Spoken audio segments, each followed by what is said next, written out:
Bonsoir à vous tous, nous nous retrouvons pour notre cours d'Halacha sur les halachot du Shabbat.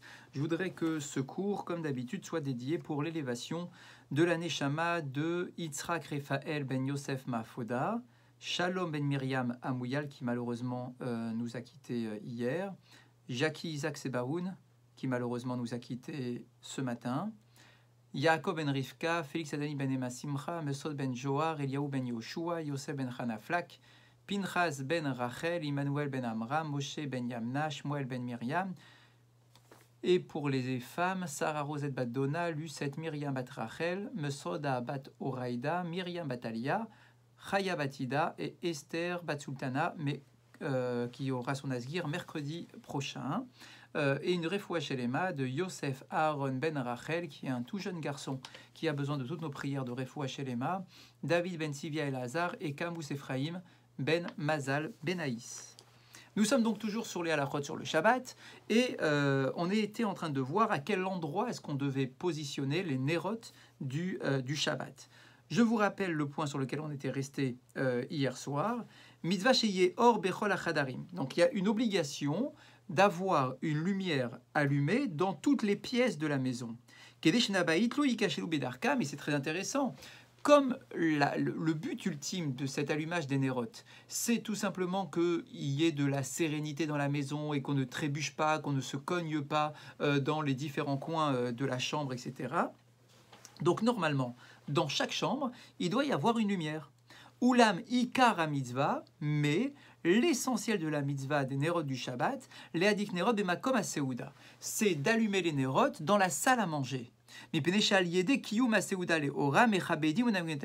que comme on l'avait expliqué hier, puisque le but, l'un des objectifs de la Katnerot, c'est aussi de pouvoir voir ce que l'on mange, parce que c'est toujours plus agréable de voir ce que l'on mange. Et on peut vraiment ressentir du oneg lorsque l'on voit ce que l'on consomme, etc. Donc du coup, c'est bien. Et l'essentiel de la mitzvah, c'est effectivement de positionner les nérotes dans la salle à manger, à côté de la table sur laquelle nous allons prendre notre repas. Anerot srichim, les haïr atziou maseouda. Les nérotes de Shabbat doivent rester allumés jusqu'à la fin du repas. Donc imaginez bien, lorsque nous sommes en été et que l'on fait rentrer Shabbat tôt, et que peut-être qu'on va à la synagogue plus tard, et qu'on va rester longtemps à la synagogue avant de prendre le repas, il faudra calculer pour qu'il y ait suffisamment d'huile ou que les bougies soient suffisamment grandes. De la même façon, lorsqu'on est en hiver, Shabbat rentre à 4h30, 4h45, c'est très très tôt. Peut-être que dans beaucoup de familles, on ne mange pas aussitôt, même lorsqu'on est confiné et qu'on fait la tfila à la maison, là où il y a des enfants, où on peut peut-être un peu se reposer avant de passer à l'office, etc.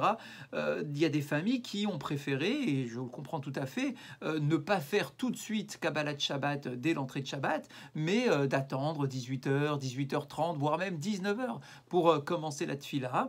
Donc du coup, depuis 4h30 où les nérotes sont allumés, il faut quand même prévoir beaucoup d'huile pour que ça reste allumé jusqu'à la fin du repas. Et dans l'idéal, il faut que les nérotes de Shabbat restent allumés jusqu'à qu'on aille se coucher. C'est-à-dire que on finit le repas, on fait le Birkat Hamazon, on passe encore du temps en famille en train de discuter, de plaisanter, de rigoler avec les enfants, enfin chacun à son rythme. Mais il faudrait, dans l'idéal, que les nérotes de Shabbat soient encore allumés au moment où je vais au lit. Kayom sheyesh efsharut lahadik nerot reshmalit. Alors on verra un peu plus tard un autre point. Mitzvat adlakat nerot shayechot lechol Israël, gevarim venashim. Il est clair que cette mitzvah concerne tout le monde. Les hommes comme les femmes comme les hommes. Il n'y a pas de différence. Chez Akol Chayavim, les Chabed Onanet Shabbat, puisque le but des Nerot Shabbat, c'est d'honorer le Shabbat, tout le monde est concerné par la mitzvah d'honorer le Shabbat. Les hommes comme les femmes. Donc ce n'est pas que les femmes qui sont concernées par cette mitzvah. Et là, chez Ben Bene Amishpacha, Ha'isha Kodemet ve mitzvazo. Mais bien que cette mitzvah concerne tout le monde et que tout le monde puisse réaliser cette mitzvah-là, les femmes ont eu une priorité dans l'accomplissement de cette mitzvah.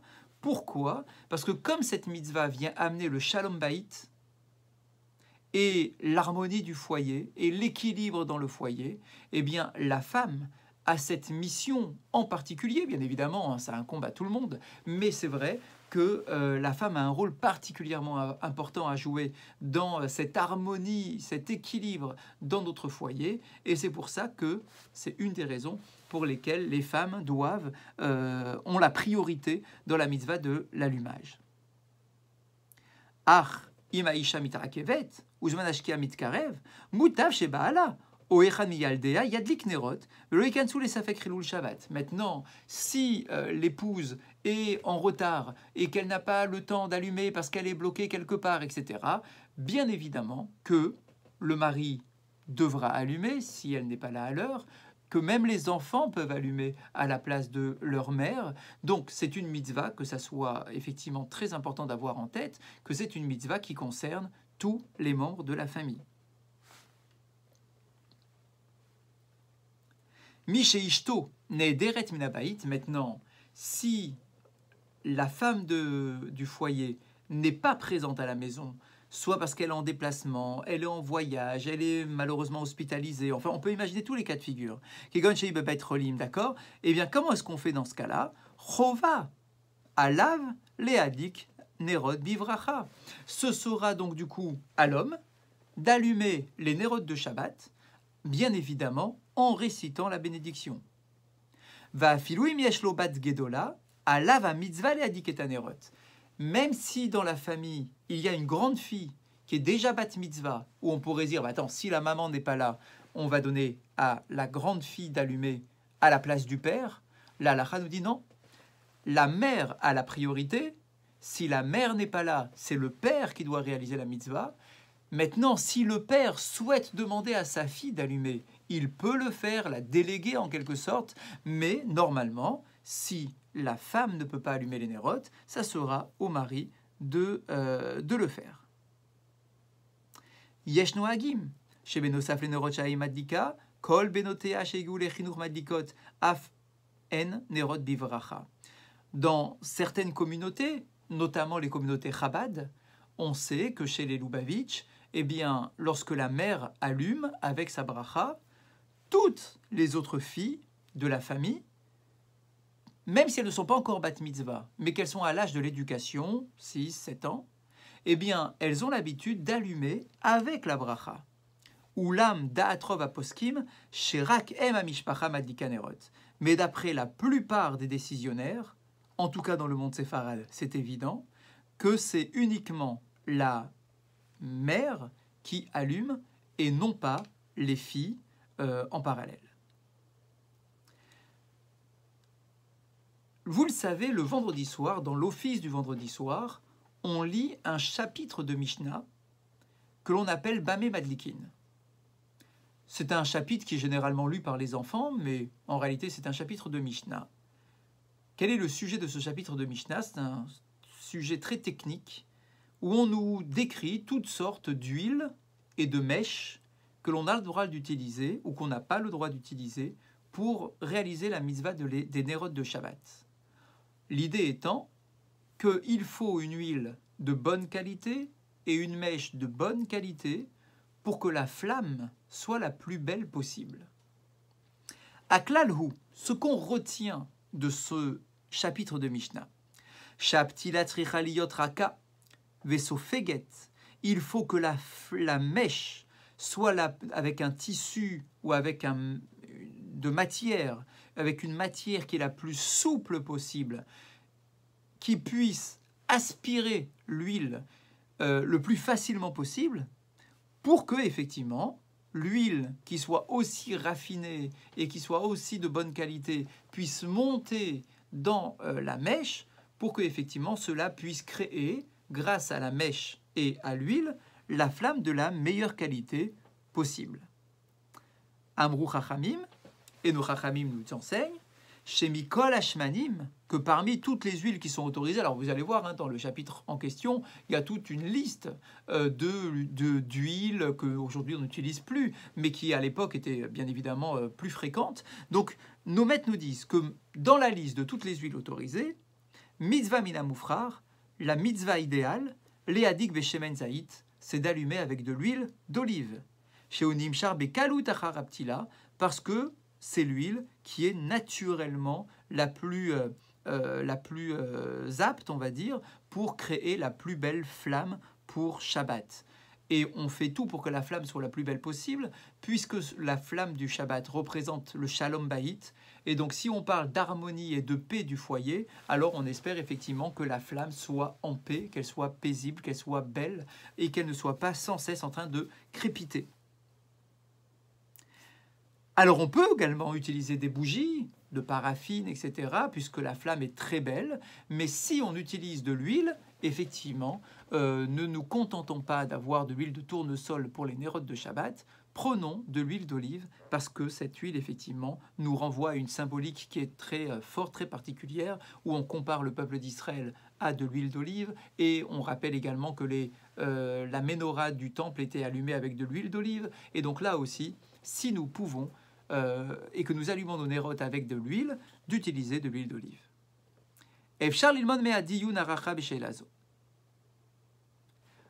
Pardon, excusez-moi.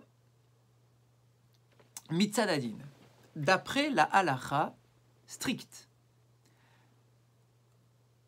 maspik leadlik ner echad. En fait, la mitzvah, c'est d'allumer une bougie, une flamme.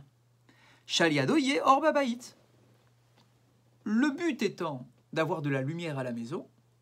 En allumant une bougie, j'ai de la lumière à la maison. Donc l'objectif est atteint. Venahagule adlik shte nerot.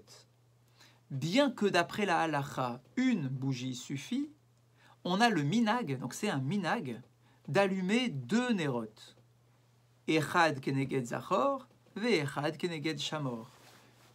Un air en souvenir du mot Zachor et un autre en souvenir du mot Shamor, qui sont, je vous rappelle, les deux mots employés par Akadosh Baruch Hu au moment du don de la Torah pour nous décrire la mitzvah du Shabbat, donc soit de nous souvenir, soit de garder le Shabbat. Excusez-moi. Veyesh noagot. Leadik ner nosaf lechol echan mibnei habayit. Certaines femmes ont l'habitude d'allumer une bougie supplémentaire pour tous les membres de la famille. Certaines ont l'habitude d'allumer 7 nérotes par rapport aux 7 jours de la semaine. Certaines ont l'habitude d'allumer 10 bougies différentes en souvenir et en allusion aux 10 commandements.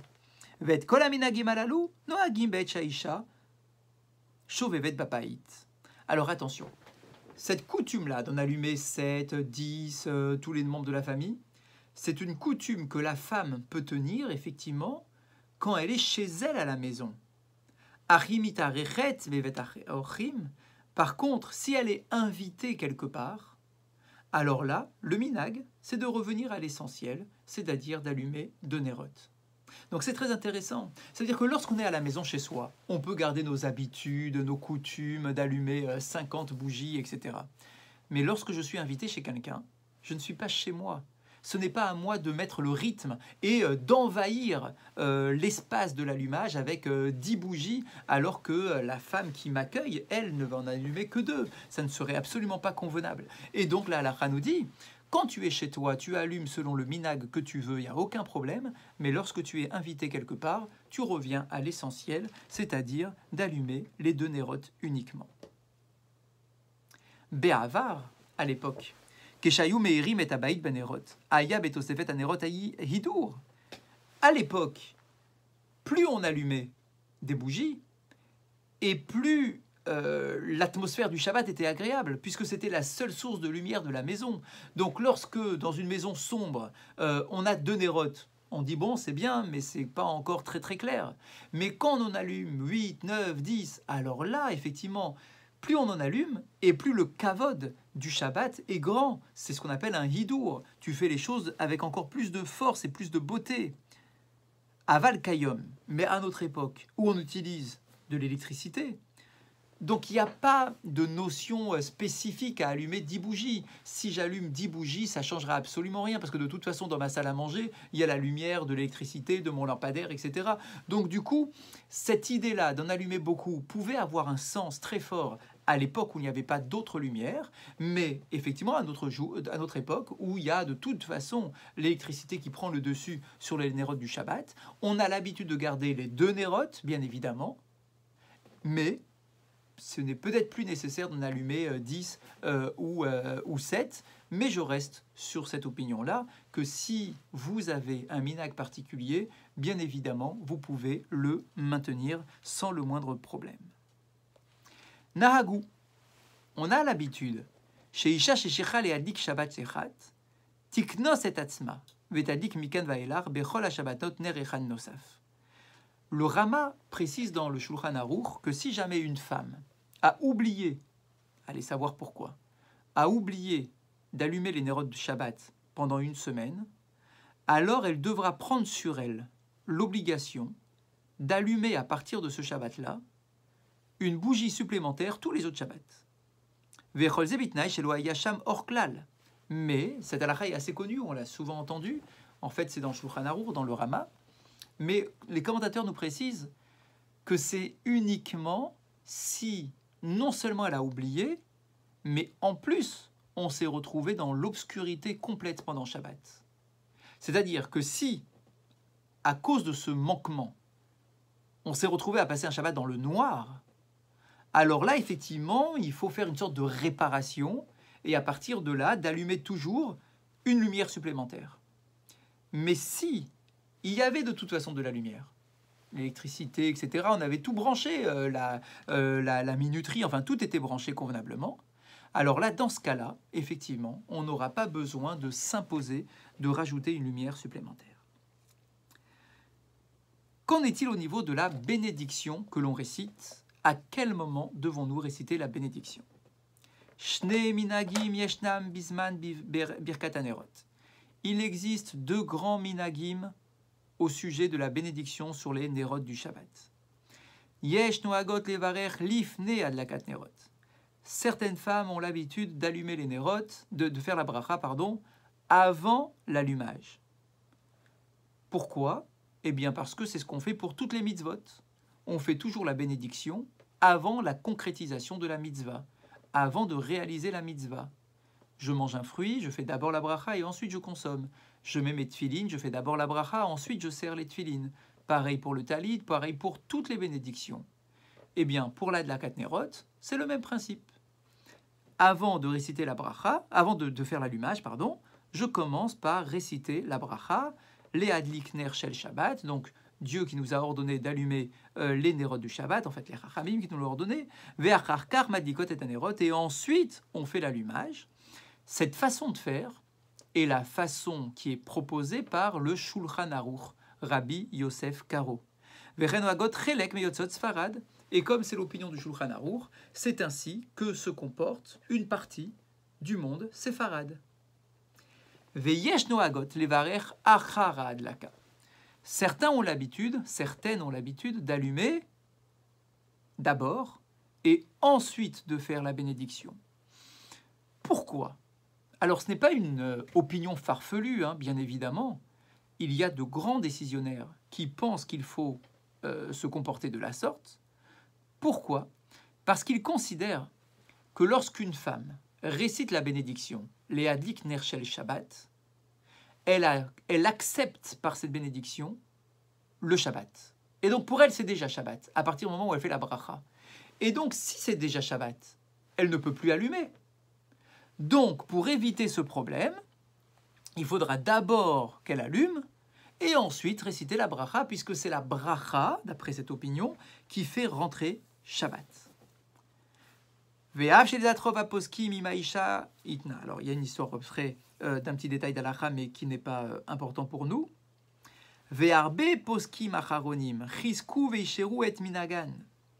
Ce minag s'est répandu dans le monde ashkénaze et également dans le monde Chabad, c'est évident, mais aussi dans certaines communautés séfarades, notamment dans certaines communautés séfarades du Maroc, qui ont pris cette habitude effectivement d'allumer dans ce sens, donc de faire d'abord l'allumage et ensuite la bracha. C'est l'opinion du Rida, c'est l'opinion du Ben Ishraï, donc il y a sur qui s'appuyer. Donc si une famille a une tradition ancestrale de faire d'abord l'allumage et ensuite de faire la bénédiction, elle peut garder sa tradition. Par contre, ceux qui n'ont pas cette habitude, ou qui ont toujours fait d'abord la bracha et ensuite l'allumage, comme l'opinion du Shulchan Aruch, eh bien évidemment qu'il faudra maintenir cette opinion. Donc vous l'aurez compris, deux grandes coutumes sur ce sujet pour savoir à quel moment est-ce que l'on fait la bracha sur les nérotes. Bonne soirée à vous tous et je vous dis à demain.